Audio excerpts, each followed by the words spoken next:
Selamat petang, salam sejahtera, tuan-tuan dan puan-puan. Tergempar hari ini, pemimpin Pakatan Harapan. Semua pemimpin Pakatan Harapan pasti terkejut mendengar berita ini. Adakah ini hanya kabar angin? Melalui satu agenda yang mengatakan pemimpin PH bertindak seperti ini. Pemimpin PH kini ugut saman. Jadi adakah ini benar-benar berlaku di kalangan pemimpin-pemimpin tertinggi Pakatan Harapan, di mana Presiden PKR sendiri, Anwar Ibrahim, dan timbalannya Rafizi Ramli dan beberapa pemimpin yang lain, pemimpin besar yang lain di dalam Pakatan Harapan dan di dalam PKR. Ada yang berkata bahwa mereka setelah hilang sokongan, mereka bertindak begini, yaitu bertindak untuk mengugut saman pula. Ini pasti mengejutkan, sudah pasti, kepada beberapa ahli politik yang lain, termasuklah Ismail Sabri, top 5 AMNO, Zahid Hamidi, Tokmat, Muhyiddin Yassin. Mereka pasti terkejut dengan berita ini. Tidak pastilah mereka terkejut, ketawa mungkin, apa yang berlaku di dalam Pakatan Harapan ketika ini. Setelah saya membaca berita ini, rupanya bukan di dalam AMNO saja berlaku pergolakan, namun Pakatan Harapan juga berlaku beberapa pergolakan. Tapi berita hari ini yang saya ambil daripada agenda daily, saya petik daripada agenda daily yang bertajuk "Selepas Sedar Hilang Sokongan, Pemimpin Pakatan Harapan kini ugut saman pula." Wow, siapa yang mengugut saman ini? Berita sepenuhnya, pemimpin PH memulakan fasa baharu kempen mereka setelah apa yang dilakukan untuk memikat pengundi pilihan raya umum ke-15 gagal, sebaliknya semakin hilang sokongan. Betulkah ini yang terjadi di dalam PH pada ketika ini? Sedangkan kita mendengar nama Anwar Ibrahim yang sedang naik pada ketika ini, di mana beliau ini kesana kesini membuat ucapan berkempen. Makna kata berkempen, sehingga sehari menghadiri 5 hingga 6 program, dan setiap program beliau akan berucap selama setengah jam. Jadi kita melihat nama Anwar naik pada ketika ini. Namun berita hari ini mengejutkan pula. Dengan tempo kempen yang tinggal beberapa hari lagi sebelum lebih 21,17 juta pengundi keluar membuat pilihan Sabtu ini pada 19 November, pemimpin Pakatan Harapan kini mula membuat pelbagai ugutan. Wow, termasuklah terhadap pegawai kerajaan dan pemimpin parti lawan. Apa sebab mereka membuat ugutan ini? Pemimpin utama Pakatan Harapan sudah pasti Datuk Sri Anwar Ibrahim, pengurusi DAP Lim Guan Eng, Naib Presiden Amanah Adli Zahari, dan timbalan Presiden PKR Rafizi Ramli kini menggunakan ugutan untuk menyaman pemimpin parti lawan yang membuat tuduhan terhadap mereka. Jadi kita fikir, tuan-tuan dan puan, mereka ini terima tuduhan, lalu mereka ingin membuat saman, menyaman kepada individu yang membuat pertuduhan kepada mereka. Yang peliknya, tuan-tuan dan puan-puan, mereka sebaliknya boleh pula membuat tuduhan tidak berasas dan tanpa bukti terhadap pemimpin parti lawan. Tindakan ini menyerlahkan wajah sebenar mereka dan parti yang diwakili.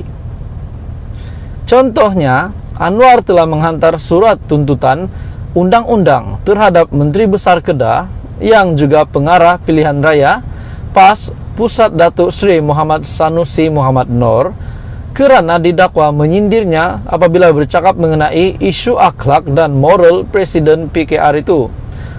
Beliau telah terima kenyataan, Anwar Ibrahim telah terima kenyataan daripada pengarah pilihan raya PAS Pusat, Datuk Seri Muhammad Sanusi, yang mengatakan Anwar ini muflis moral. Itu ada berita yang saya ada baca sebentar tadi. Dan kerana didakwa menyindirnya apabila bercakap mengenai isu akhlak dan moral Presiden PKR. Tapi tuan-tuan dan puan, apa yang saya nak sedarkan kepada kamu untuk pengetahuan kamu, Anwar sudah terima pengampunan daripada yang di Pertuan Agong, pengampunan penuh. Jadi sudah diampuni. Apapun juga yang diterima Anwar berkenaan dengan akhlak moralnya, berkenaan dengan kesalahannya yang lalu, sudah pasti ini membangkitkan kemarahan Anwar, sehingga beliau sanggup ingin menyaman individu tersebut, yaitu Datuk Seri Muhammad Sanusi. Muhammad Sanusi ketika ceramah kempen PRU15 Sembenah Jelajah Perikatan Nasional BES Tambun menegaskan Anwar tidak boleh dimenangkan dan dilantik menjadi Perdana Menteri atas rekod kesalahan moral. Ish. Dia duk angan-angan nak jadi Perdana Menteri lama sangat dah. Bukan tak kesian tuan-tuan, kesian, tapi dia tak boleh dilantik.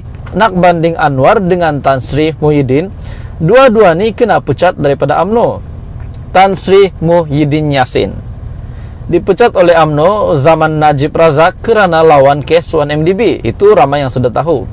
Tetapi Anwar Ibrahim dipecat daripada UMNO sebagai timbalan presiden dan juga timbalan Perdana Menteri kerana isu moral. Dia bukan lawan kes penyelewengan, bukan. Dia lawan kes, kata Muhammad Sanusi, merujuk kepada beberapa kes mahkamah yang melibatkan moral Anwar bermula 1998 sehinggalah 2015 lalu.